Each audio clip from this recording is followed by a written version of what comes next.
Welcome back to the podcast. If you're just tuning in, we are in the middle of a new series where we walk through our 12 ways to walk away with confidence curriculum, one lesson at a time. This program gives kids real and practical strategies to handle bullying and conflict in much healthier ways. As we get into this, it's important to remember that these lessons are not one size fits all. They're tools, and just like any skill, they take practice, and some of them will feel more natural for certain kids and others won't. And that is totally okay and totally normal. The goal with these 12 ways is to get comfortable using them and to use them interchangeably depending on the situation. So today we're going to look at lesson 2, which is about using humor. And just to be clear, this does not mean that bullying is funny, because it is not by any means. Humor is just one tool that kids can use to diffuse a situation and regain a bit of control in the moment. It can interrupt the bully's pattern and distract from the tense situation they're finding themselves in, and it can buy them some time to think of a better move. If you want to have more weekly tools like this, I highly recommend checking out our bully prevention newsletter. We send out new resources and insights every week, so it's a great resource. And the link is in the show notes for that, along with the full 12 ways to walk away with downloadable curriculum if you would like to have the full guide.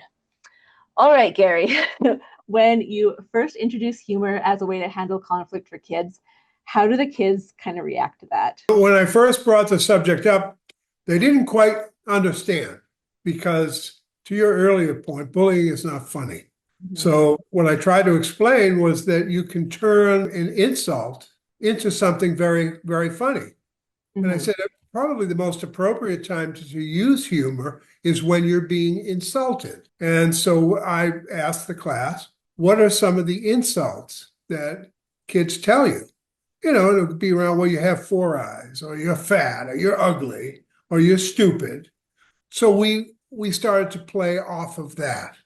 So I would have them give me an insult, and then I'd make something funny about it. Mm-hmm. So they'd say, you're ugly. I would say, well, not as ugly as the rest of my family. And they'd break out laughing. So I was trying to teach them that I think self-deprecating humor is one of the most effective ways to diffuse a bully, because the bully wants to hurt your feelings. If you use that kind of humor, it sort of takes the wind out of their sails.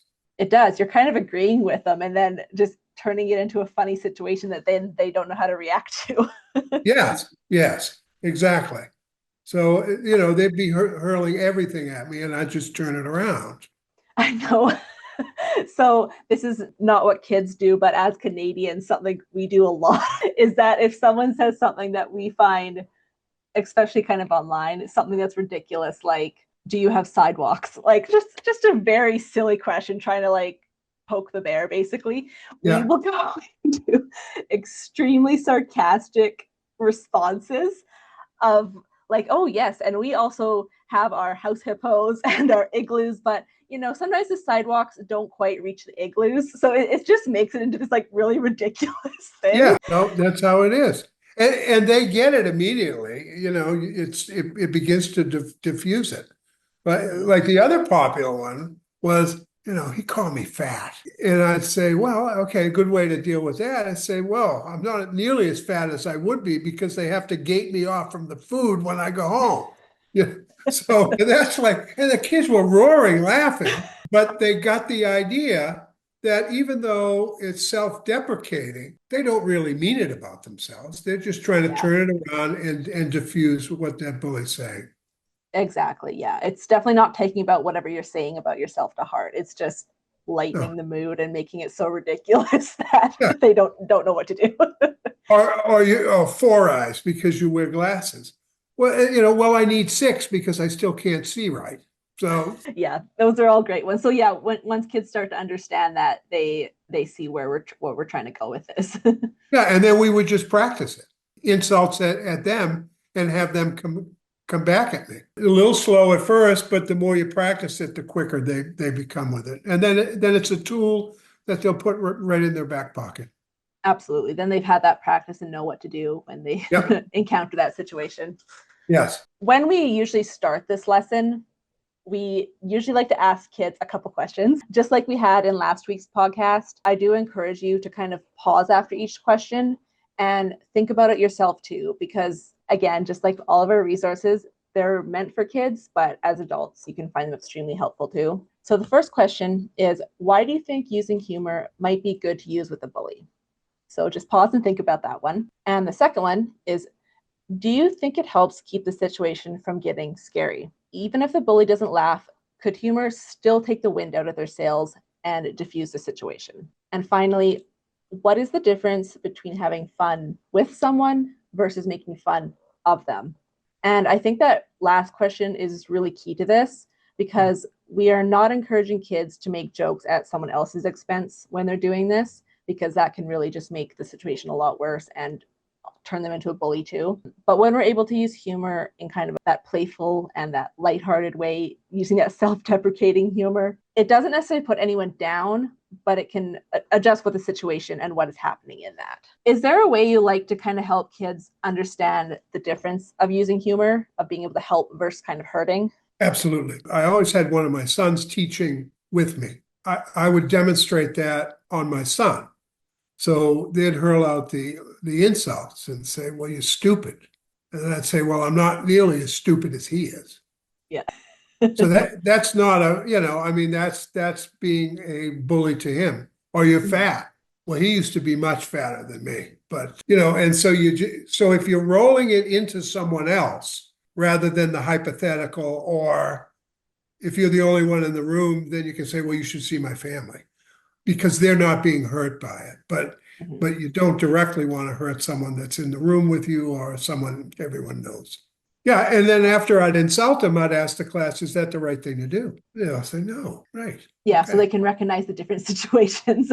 Yes, yeah, right. So it's kind of a good way to be putting in those two different ways of responding to the same insult and showing what the two versions look like, the one that's hurtful to someone else and then the way that's not hurtful.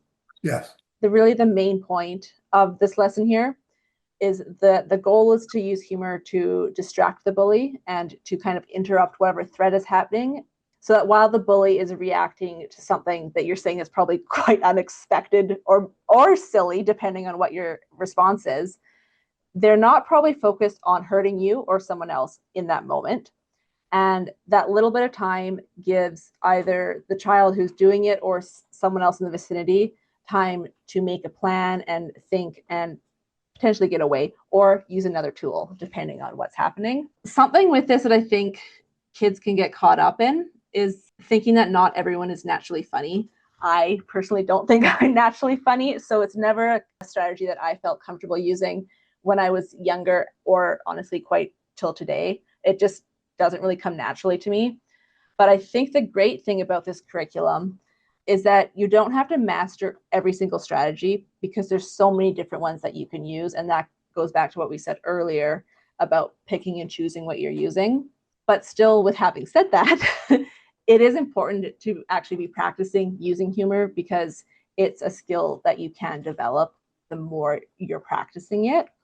So even if kids are finding it uncomfortable because they don't feel naturally funny or it doesn't come easily to them, it's still good to practice it. Yes, and our MapStar program has some skits that you can do. So that helps you practice it. That kind of goes back to what you were saying earlier too, about showing the kids the different ways to be responding, because then if you don't think you're naturally funny yourself, you see and have some examples of what that could look like. Yes, exactly. And as you say, it's only one of the tools. We have 12. Have you ever spent some time trying to help kids that don't think they're funny kind of develop that skill specifically with them, or is that more in like a group setting? Well, it's in a group setting, and if they're uncomfortable with it, I think when we get through practicing it, they're a little more comfortable. But if they're inclined to use it, great. But if they're not, there are other things that they can do. The thing with humor too is if it feels like it's being forced, Yeah. it doesn't come across correctly. No, right. And I find that boys are a little sillier than the girls. So they're more inclined to, clown around and do it. And some of the girls are pretty serious, although some of them like to try to use humor. Mm-hmm. So it's not a one size fits all, but that's why we've got, a whole bunch of tools. Lots of tools. Yeah. So the activity for this particular lesson is a role play, which is helpful in learning how to use humor, called I Don't Get It. So in the script, I'm not going to go through the whole script in this. You can download it for the whole one because it's a little bit too much to go through a podcast. But in the script, there is a child called Tweedledee, and they are approached by the bully Tweedledum. I love the names of this. And the bully is demanding money from Tweedledee. So instead of panicking or arguing in the situation, Tweedledee pulls a fake dollar bill out from behind the bully's ear and jokes about it being toy money. The bully gets flustered and in the end walks away without a fight. It goes on for a little bit, so there's a little bit more to it than that, but that's kind of the gist of it. It's definitely a silly role play. It just shows kids how that even having a surprise or a lighthearted moment or having any kind of humorous response can kind of just shift that situation and change the outcome of what's going to happen. Because if we look at this situation, the bully could have taken the money from the child, but they kind of turned that around. So it's just a good way to show a different type of humor that can be used too, whether it's a self-deprecating or kind of just joking around. Like it kind of feels like a magic skit almost. Yes. And then you can play off of that skit and say, well, okay, if you're not carrying fake money, what else can you do with that? And then, we go around the room, and I remember one of the answers was, well, my mother doesn't trust me with money. No, I don't have any money, Mm-hmm. And, so the kid, well, then you're stupid. He said, yeah, of course I am. So just to try to keep, turning it. You kind of just go with what the situation's happening. So I guess that could be a great one, like as a teacher or a parent going through this, just to come up with all kinds of different things that the child could have been doing in the situation. So yeah, instead of having the money that they're pulling out behind the ear, what other thing could you use to kind of distract or change the situation? Right, pull your pockets inside out. Say. Yeah, just any kind of silly thing. And yeah, boys are usually better at this because they like to be like the class clown and things like that. Absolutely. Yes. Yeah. Really, the whole takeaway from this lesson and this episode is that humor is a great way just to shift the situation a little bit, to break the tension, and to hopefully help the child not feel quite so scared in what's happening. Obviously, this isn't going to work for every single child or every single moment, but it is definitely still worth exploring. And I do recommend trying this out with either your kids or your students. Even trying to think just more playfully can give kids enough space to pause and kind of decide what to do next in this situation. Yeah. So, like all tools in this program, it gets easier the more you use it. All that really matters is just to keep showing up, practicing, keep trying, and keep growing with your kids, because strategies for teaching them are going to help them, even if you're not perfect at teaching them. And then keeping in mind that bullying really is the most profound issue that children face today. Thank you for joining us for lesson 2. Our next lesson, we'll be talking about what it means to walk away. Very excited for this one. This is what our curriculum is named after, so how to walk away. So we will see you then, and we're very excited for you to keep continuing to learn. And just as a reminder, you can download the full curriculum in the show notes.